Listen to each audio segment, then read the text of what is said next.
Adams. I'm the executive chef here once again. The YouTube sensation is back. Not really. It's been a while, I'm gonna admit. I tried shooting a video at home, didn't really work out. I think honestly it's because I didn't have my right hand man Dirk here. So shout out to Dirk. I mean really, at the end of the day, there's only so much Robin can do to make me look good. The video is not good. It's not good. I just want to say hello to everybody. If you have any questions about what we're going to talk about today, michela@menlocircusclub.com. Love to hear from you. And really, this month we are dedicated. We are calling this Emulsify in July. I know it just sounds overly exciting. I can tell. So why am I focusing an entire month on emulsifications? Well, if you think about it, emulsifications cover such a wide variety of food. If you think back to the first episode we did, we made a pan sauce, and that's actually an emulsification. Vinaigrettes, mayonnaise, beurre blancs, hollandaise, béarnaise, they're all emulsifications, and I kind of wanted to focus on those.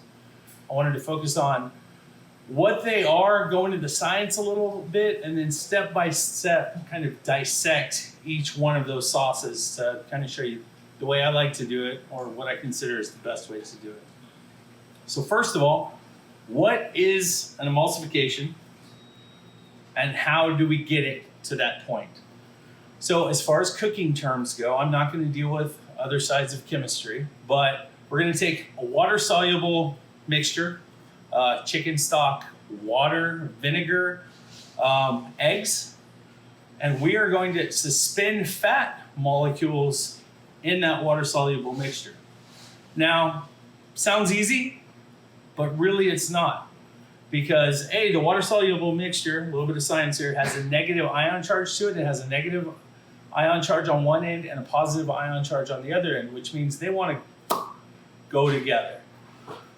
The fat-soluble molecule has a neutral ion charge all the way around, so they kind of repel those water-soluble molecules. So how do we get there?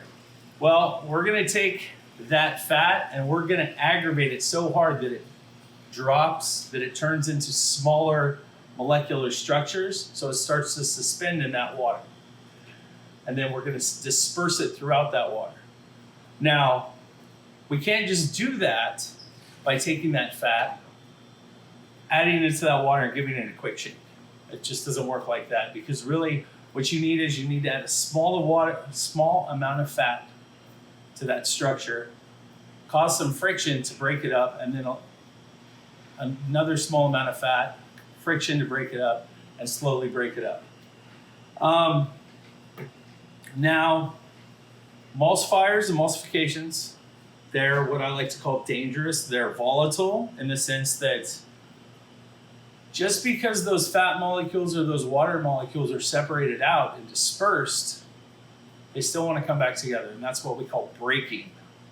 Now, when a sauce breaks, as you know, we made with our chicken pan sauce, the fat separates out from the water-soluble content. Now that can be fixed with stabilizers. One common stabilizer that you're going to see is Xanthan Gum. You see that in ice cream, you see that in vinaigrettes. It is a naturally occurring chemical. We try not to use it in the kitchen.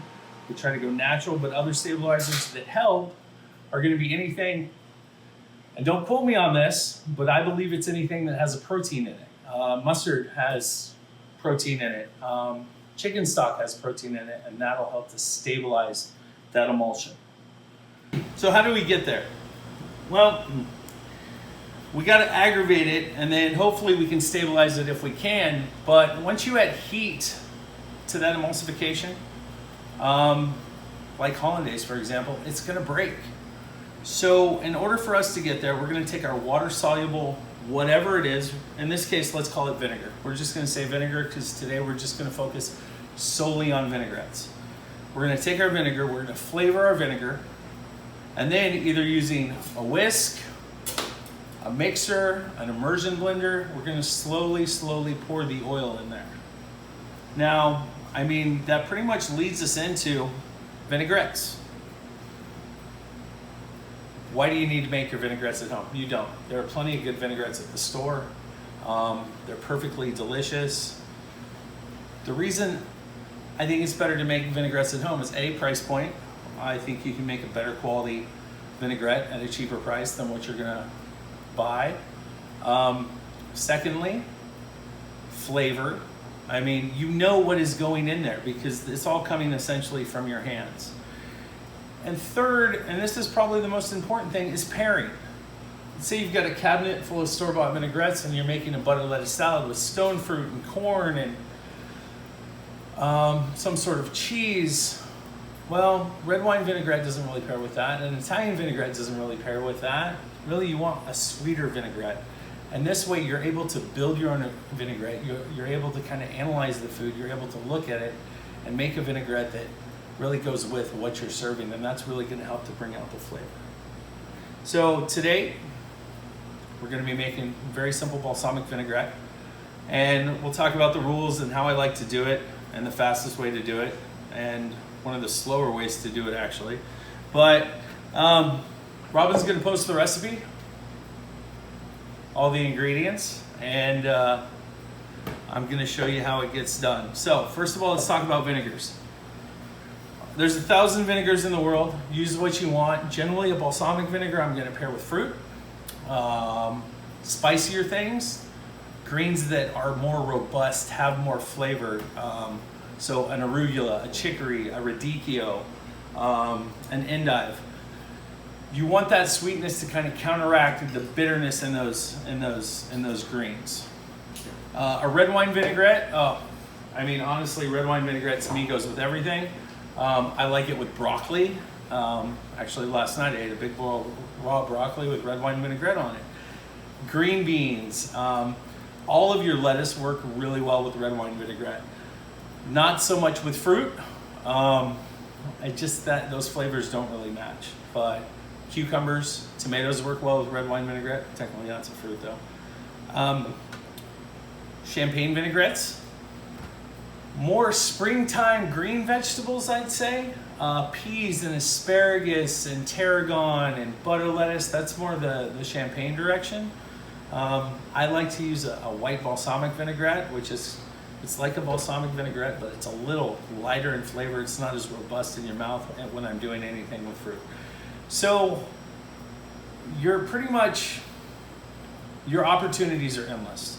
Just think about it, and think about everything you put in your vinaigrette should taste good with everything that's going to go in your salad. With one exception, and I'll get into that. So, how do I like to make a vinaigrette? The first thing is, I'm going to take my vinegar, this is half a cup of balsamic vinegar, and I am going to add all of my flavor components except for my oil to my vinegar. 2 reasons. A, I want those flavors to disperse out. I want them to spread through that vinegar. I don't want it to be just balsamic vinegar. I want it to be balsamic vinegar with other ingredients in it. I like those flavors to disperse throughout the vinegar because A, everything that I'm adding to the vinegar is water soluble. Salt is water soluble. A little bit of Dijon mustard is water soluble. Shallots, honey, those are all going to spread out through that vinegar. They're going to flavor that vinegar. Once I add the oil to the vinegar, well, honey's not water soluble, so really it's not going to fully incorporate into the vinaigrette. Honey is not fat soluble. Mustard is not fat soluble, so they're not really going to spread. So before I get started, why go through this whole process? Why deal with this? Why can't I just take a little bit of vinegar and throw it on my salad and a little bit of oil and throw it on my salad and call it a day? And technically you can do that, but here's why. And here's why we make emulsifications. I've spent a lot of time over the weekend really thinking about this, why emulsifications are so important and what they do in your mouth. So if I were to take a sip of balsamic vinegar, it'd be pretty nasty. I'd be okay. And then follow that with a little bit of oil. Then I got an oily mouth. So I tasted vinegar and then I coated my tongue with oil. And now if I wanted to taste more vinegar, my tongue's already coated with oil, so it's not really going to taste, and it'd just be these flavor just be all over the place, and you're going to kind of get that with the same salad. So when you emulsify something, whether it's chicken stock into butter, whether it's eggs into clarified butter for hollandaise, whether it's vinegar into oil into vinegar, what you're doing is you're spreading those particles out. You're diluting the vinegar, which makes it not so acidic on your tongue, which is important because too much acid on the tongue is just overwhelming. And then you're chasing that with fat, which is going to make those flavors hang out longer on your tongue. They're going to fill your mouth more. If you taste vinegar, it's just kind of, you just want to kind of smirk, and it's not very good. But when it's emulsified with a fat, it kind of coats your tongue, and it lets your tongue absorb all those flavors without being completely overwhelmed. So back to our vinaigrette. I always start same way. All the ingredients go into my vinegar, and then I proceed. Some shallots, and I'll put them in here for a little bit. Dijon mustard.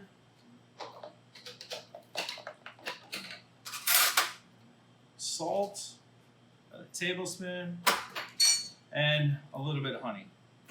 And this way, everything is going to dissolve. And it's going to dissolve into that vinegar, and essentially we're going to make a flavored vinegar. Now, why the shallots? Well, we're going to let this sit for about 20 minutes. The reason we're going to let it sit is onions, shallots, green onions, they're pretty high in acid. And they have an acidic bite to them. And if you've heard me talk about when we're cooking onions, we're cooking off some of that acid just to make them more palatable. Raw onions are good and they do serve a purpose, but really in a vinaigrette, they're going to become overwhelming. So if you're familiar with ceviche, where you take fish and you put it in a citrus juice, which is essentially an acid, you're cooking that fish a little bit. Well, the same thing is happening to this shallot, the structure of the shallot. We're going to cook it. And what that's going to do, it's going to burn some of the acid, the naturally occurring acids out of the shallot out, and mellow down the flavor. And it takes about 20 minutes in a vinegar or a lemon juice or any type of juice. And I just mix everything together, let it sit, walk away, go do something else, and come back to it. So after about 20 minutes,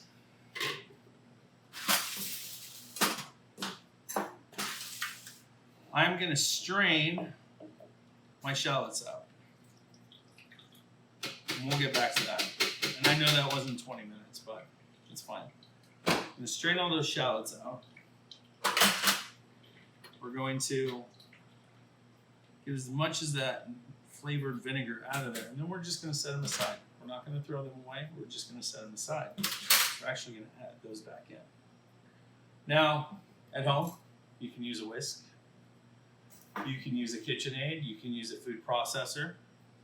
But I came over prepared. This is a handheld immersion blender, which this is a larger version of probably what you have at home. And I just wanted to be able to show you what a true emulsification looks like.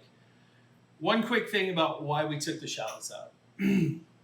One of these days when you're home and you have a free second, take a sharp knife, slice a shallot very thin and taste it. And then take a butter knife and slice a shallot and then taste it.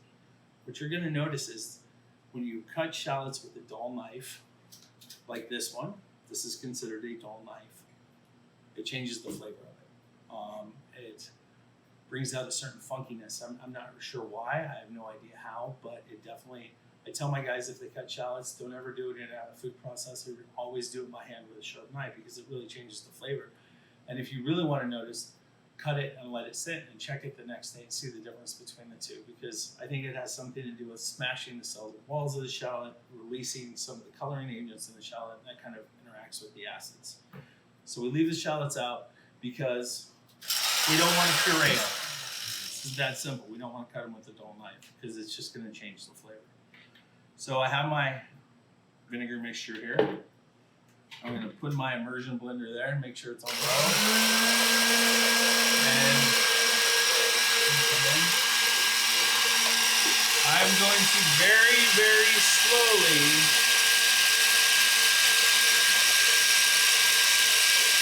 add my oils to this. Because once again, if I add it all at the same time, it's not going to blend in. You see it's starting to get cloudy, and you want to aim it kind of near the mixer so it hits, and it's starting to get thick.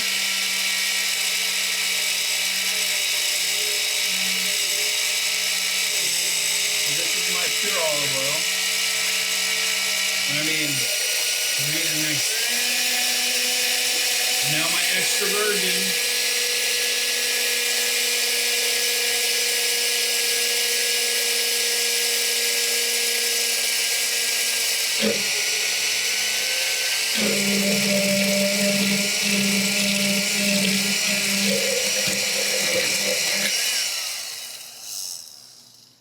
That's like peanut butter.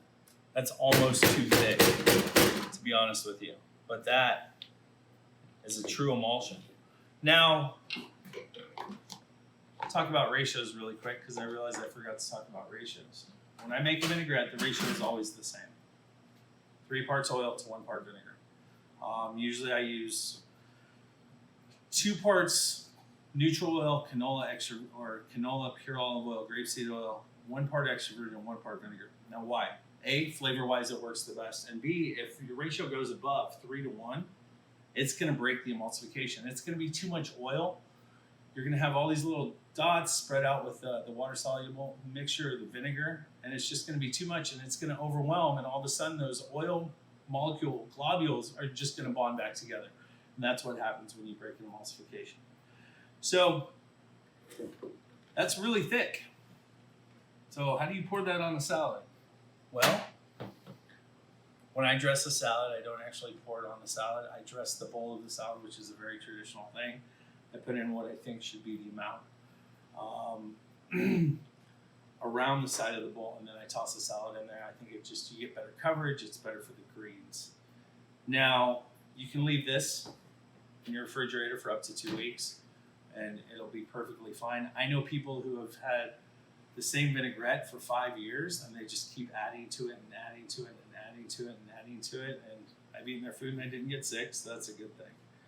Now, let's say it breaks. Let's say you leave it out on the kitchen counter for a couple days. No, that's too long. All right, a couple hours, and your kitchen's warm, and you see your oil starts to break. How do you fix it? Well, I'll be honest. When I'm at home, I don't go through this process. I don't go through this process at all. How do I fix that? I fix it the same way I would make a vinaigrette at home. I put everything in a container, I put a lid on it, and I shake it really, really hard, and it's emulsified for just enough time for me to make my salad.